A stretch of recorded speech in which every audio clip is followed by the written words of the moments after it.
आज ड्राइभ गर्दै आएको ठाउँलाई चाहिँ एयरसायर हिल भनेर भन्दो रहेछ। यो चाहिँ अलिकति वेस्टर्न क्विन्सल्यान्ड तिर छ, वेस्टर्न नोर्दर्न भनौँ। विन्टन भन्ने टाउनबाट चाहिँ 1 घण्टा जस्तो ड्राइभ गरिसकेपछि आउट अफ नोवेयर यो हिलहरू आउँदो रहेछ।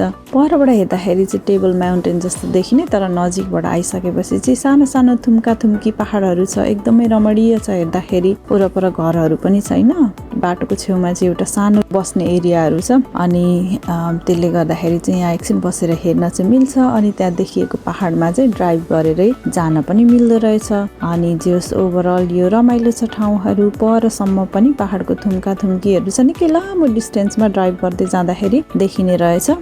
एकदमै इन्ट्रेस्टिङ रमाइलो लाग्यो। हामी यो चोटि चाहिँ त्यसरी नरोके पनि के कथम अर्कोचोटि आउनु परेछ भने चाहिँ कुनै एउटा पहाडहरू चढ्नु पर्यो भन्ने हामी प्लान गर्दै आयौँ। आउन चाहिँ तर एकदमै क्वाइट, एकदम ड्राई, रुखहरू ठुलो पनि छैन चाहिँ, तर पनि यसो हेर्दाखेरि चाहिँ रमाइलो नै जस्तो देखियो यो ठाउँको लागि।